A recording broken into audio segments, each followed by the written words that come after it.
When billionaire Kael Adebayo's million-dollar car coughed, sputtered, and died in the heart of Lagos traffic jam, it was as if the world had stopped for him. The symphony of honking horns, the shouts of the street hawkers, and the thick haze of exhaust fumes were an assault on his meticulously controlled, air-conditioned world. As he was about to unleash his fury on his driver, he saw the hand that tapped on his reinforced window. It was a hand of a poor water seller, a girl whose life was about to change forever. That morning had begun, as all of Kael's mornings did, in the silent, sterile luxury of his penthouse apartment overlooking the Atlantic. He had stood on his balcony, a custom-tailored suit draping his powerful frame, sipping coffee that cost more than most people's daily wage. He saw Lagos not as a city of millions of souls, but as a chessboard, and he was its undisputed king. His every move was calculated for profit and power. His emotions were assets to be managed, and compassion was a liability he had discarded long ago. His phone buzzed, and he spent the next hour ruthlessly dismantling a European competitor's stock price with a series of cold, precise commands to his broker. For Kael, this was just a game. Miles away, in a crowded, noisy neighborhood on the mainland, Amara's morning had begun with a prayer. She prayed for the strength to carry her heavy basin of bottled water, for the agility to dodge the reckless Okada drivers, and for enough sales to pay for her younger sister's school fees and their small, one-room home. She was a queen in her own right. The queen of the Third Mainland Bridge, a relentless river of steel and frustration that the locals called a go-slow. She knew its rhythms, its moods. She knew which drivers were most likely to be thirsty, which ones would wave her away with contempt, and how to balance her heavy load on her head with a grace that defied the chaos around her. By midday, Kael was in the back of his armored, custom-built Bentley, cocooned in a city he owned but never touched. He was on his way to finalize a deal that would add another hotel to his international portfolio. He barely noticed the world outside his tinted window, a world of vibrant, struggling humanity. And in that same world, Amara was working. The sun was merciless, beating down on the asphalt and reflecting into her eyes. She moved like a phantom between the lanes of motionless cars, her voice a melodic chant. Pure water, cold water. She was tired, she was hot, but she was a survivor. It happened at the peak of the gridlock. Kael's Bentley, a pinnacle of engineering, suddenly lurched, sputtered, and went silent. The engine died. The air conditioning shut off. The oppressive, humid heat of Lagos immediately began to seep into the leather-lined interior. What is the meaning of this? Kael roared at his driver, a man named Joseph. I don't know, Olga, Joseph stammered, frantically turning the key to no effect. It has never done this before. It must be the engine. Kael's face was a mask of cold fury. He was trapped, a king, imprisoned in his own golden chariot. He looked out the window, and for the first time, he was forced to truly see the world he usually ignored. He saw the faces of the people in the Danfo buses, packed together, sweating but resilient. He saw the vendors, like Amara, their faces etched with determination he had never known. He felt a surge of disgust. This was the chaos he had spent his life rising above, and now he was stuck in its very heart. It was then that Amara saw the motionless, impossibly sleek car. Rich people in broken-down cars were often the best customers. They were frustrated, hot, and willing to pay extra. She skillfully navigated the narrow space between a bus and a truck, and arrived at the Bentley's back window. She tapped gently on the glass. Inside, Kael saw the tap and scowled. Another pest. He made a dismissive gesture with his hand, a flick of the wrist that usually made servants and subordinates tremble. Amara, however, was not a servant. She was a businesswoman. She saw the flick of his hand not as a dismissal, but as an opening for negotiation. She smiled, a brilliant, genuine smile that lit up her face, and held up a bottle of cold water, mouthing the words, "Cold water?" Kael was about to turn away when a thin wisp of smoke curled up from the edge of the car's long hood. Amara saw it too. Her expression changed from a sales pitch to genuine concern. She pointed emphatically at the front of the car, then made a gesture that clearly meant overheating or fire. Joseph, the driver, saw it too and began to panic. Kael, for all his power in the boardroom, knew nothing about cars. He was utterly helpless. He looked at the girl outside the window. She wasn't just trying to sell him water anymore. She was trying to warn him. He saw intelligence and a surprising competence in her eyes.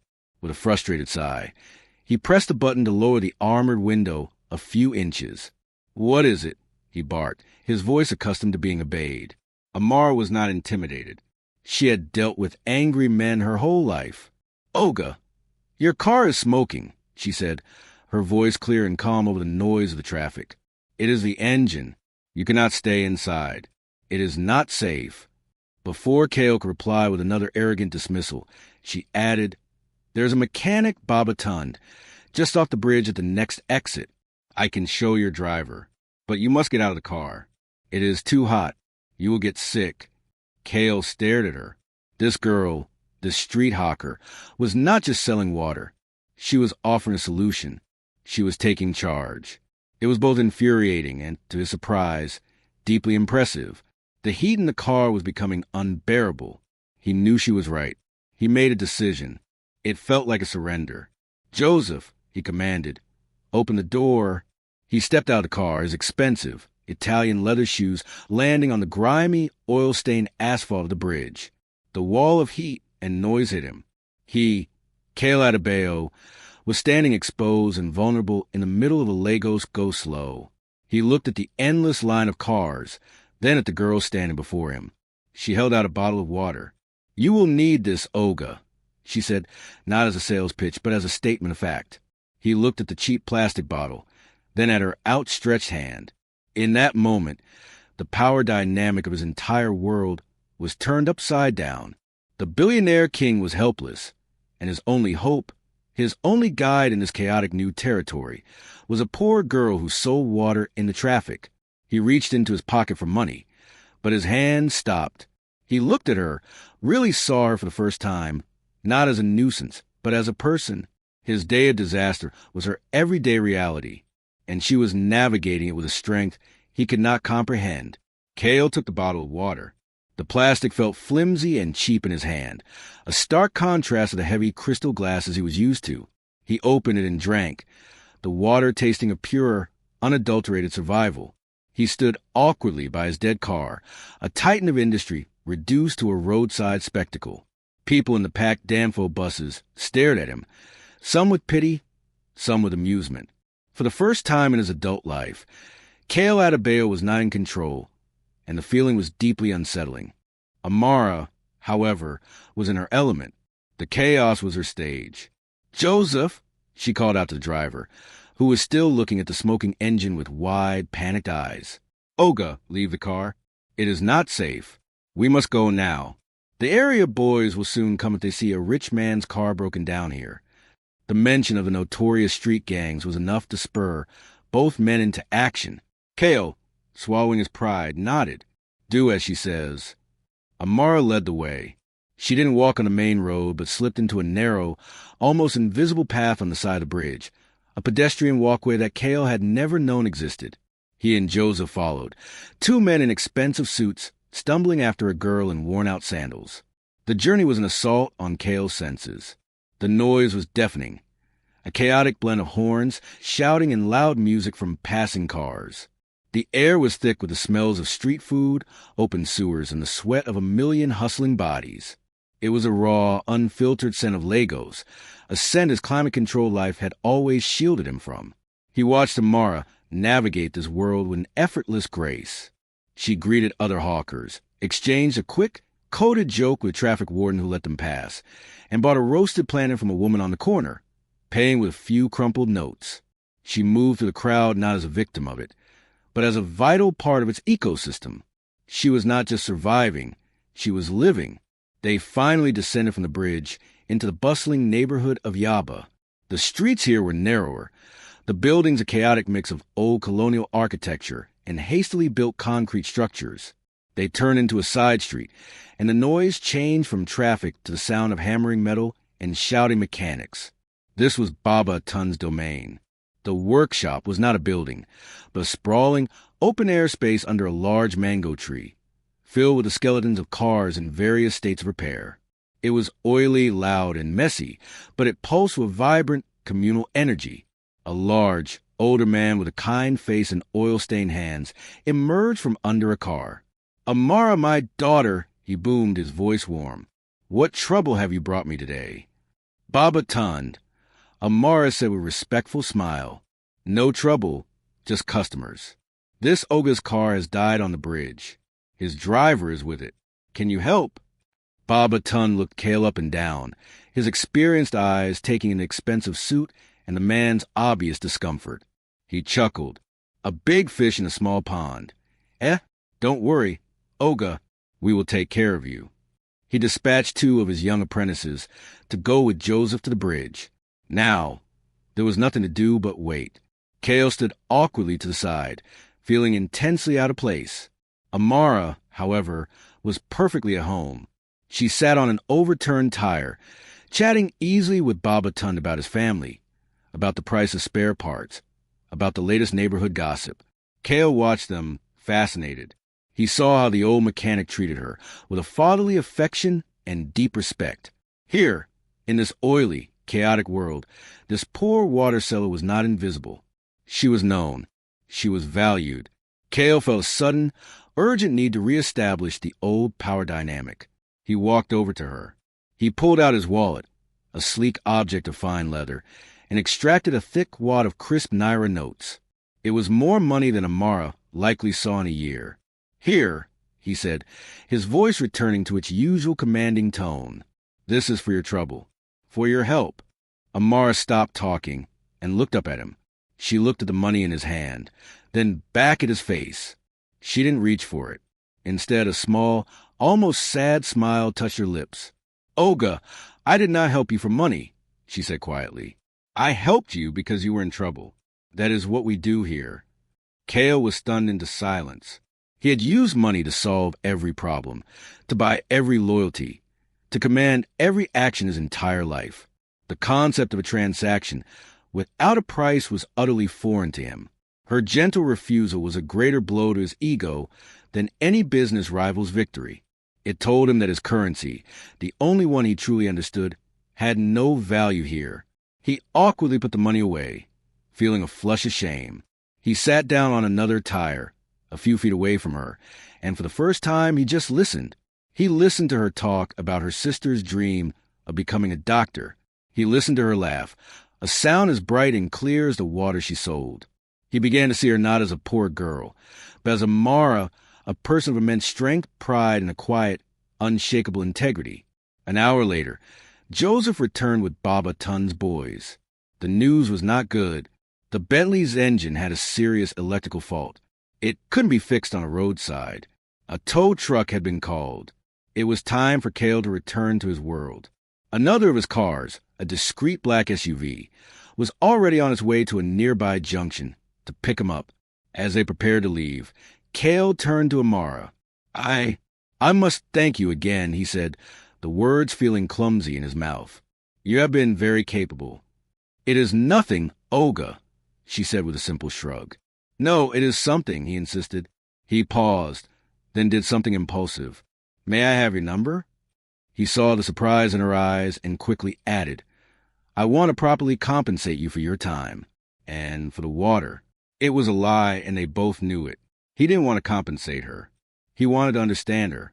He wanted to know more about the world she inhabited, a world that had so thoroughly shaken his own. Amara hesitated for a moment, then slowly recited her number as he typed it into his state-of-the-art smartphone. The SUV arrived. Kael and Joseph got in, the door closing with a soft, expensive thud, sealing them back into their world of silence and air conditioning. As the car pulled away, Kael looked back through the tinted window. He saw Amara wave a small goodbye to him before picking up her now lighter basin of water, ready to head back into the traffic, back to her life. The journey through the city was over, but Kael had a feeling that his real journey had only just begun. Back in the sterile silence of his penthouse, Kael felt like a man who had returned from a foreign country. The imported marble felt cold and lifeless under his feet. The panoramic view of the city, once a symbol of his power, now seemed like a barrier, a glass wall separating him from the real, vibrant world he had just touched. He couldn't stop thinking about her. He replayed their encounter in his mind. Her calm competence in the face of chaos, her brilliant, genuine smile, and most of all, her quiet refusal of his money. She had an inner wealth that his billions couldn't touch, and this fascinated and unnerved him in equal measure. For 2 days, he tried to return to his old life. He closed a multi-million-dollar deal, crushed another competitor, and attended a lavish gala. But it all felt hollow. The faces of the high society women he met were masks of practiced charm. Their laughter was brittle and calculated. He found himself comparing them all to Amara, to the raw honesty in her eyes. On the 3rd day, he surrendered. He took out his phone and stared at the number she had given him. He, a man who had CEOs and world leaders waiting for his call, felt a strange sense of nervousness. He finally typed out a message. "This is Kael Adebayo, the man whose car broke down. I would like to see you again, to thank you properly." Amara was selling water on the bridge when her cheap phone buzzed. She saw the name and her heart skipped a beat. She had assumed he would never call, that their encounter was just a strange, fleeting moment. She replied simply, "There is no need to thank me, Olga, but I hope you are well." This only intrigued him more. He wrote back, "I insist. Dinner. Tonight, I will send a car." Amara laughed out loud. Dinner? With him? It was absurd. She looked down at her worn clothes. "Olga, I do not think your world and my world are meant for dinner," she replied, her honesty once again disarming him. Kael smiled. She was right. So he changed the plan. "Then I will come to your world," he typed. "Tell me a place. A real place. Not for a rich man, but for a hungry one." And so began their strange courtship. Amara, hesitant but intrigued, directed him to a small, bustling mama-put, a local food stall near her neighborhood, famous for its umla and yuta soup. Kael arrived not in his Bentley, but in a discreet car, dressed in simple trousers and a shirt. He was still obviously wealthy, but he was making an effort. He sat on a wooden bench, in the open air, surrounded by the noise and energy of everyday Lagosians. He ate the food, which was spicier and more flavorful than anything he had ever tasted in his 5-star restaurants. And he talked to Amara. He learned about her sister's ambition, about the challenges of her daily life, about her simple dreams of one day owning a small shop. And she, in turn, began to see past his arrogant exterior. She saw a man who was lonely, who was burdened by his own wealth, and who listened to her with intensity that no one ever had before. Their meetings became a regular secret. He would leave his world of boardrooms and galas to meet her in hers, at crowded markets, local parks, and noisy music spots. For Kael, it was like learning to breathe again. She showed him a side of his own city he had never known, a world of community, resilience, and simple joys. He began to change. He started a small, anonymous fund to help other street hawkers. He invested in Baba Tun's workshop, giving him the equipment to expand. These were small acts, but for a man who had only ever thought of profit, they were revolutionary. But secrets in a city like Lagos cannot last forever. One evening, a rival businessman, hoping to dig up dirt on Kael, had him followed. A photographer captured a single, grainy image of Kael and Amara laughing together at a food stall. The next day, the picture was on the front page of a notorious gossip blog with a headline, "Billionaire Kael Adebayo's secret lover, a common street hawker." The scandal exploded. Kael's world erupted. His family was horrified. His board of directors was concerned about the company's image. His fiancée, a woman named Isabella from an equally powerful family, a union arranged for business, not love, was publicly humiliated and furious. She confronted him in his penthouse, her face a mask of cold fury. "Have you lost your mind?" she screamed. "A water seller? You are making a mockery of me, of our families. You will end this pathetic little charity case at once, or I will ruin you. I will expose every dirty deal you have ever made."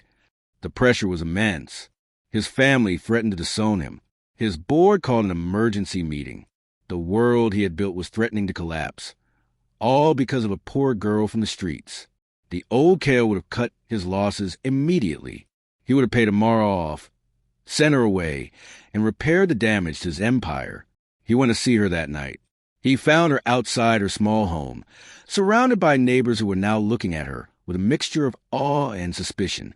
The blog post had turned her life upside down as well. "I am sorry, Amara," he said, his voice heavy. "I never meant for this to happen. I have brought trouble to your door." Amara looked at him, her eyes searching his. "The trouble is not from me, Kael," she said, using his first name for the first time. "It is from your world. The question is, which world do you belong to?" That was the question. He looked at her unwavering strength and dignity in the face of the storm. He thought of his life in the penthouse, a life of power and wealth, but also profound loneliness and emptiness. He thought of the joy he felt sitting on a wooden bench with her, a joy no billion-dollar deal had ever given him. He made his choice. Epilogue. 1 year later. The third mainland bridge is still a river of steel and frustration. But for the hawkers who work there, things have changed. A new modern rest stop has been built at the halfway point, with clean water, shaded areas, and small kiosks. It was funded by the Adebayo Foundation, a new organization dedicated to supporting small-scale entrepreneurs in Lagos. At the launch ceremony, the press is gathered. Kael Adebayo steps up to the podium. He is a different man.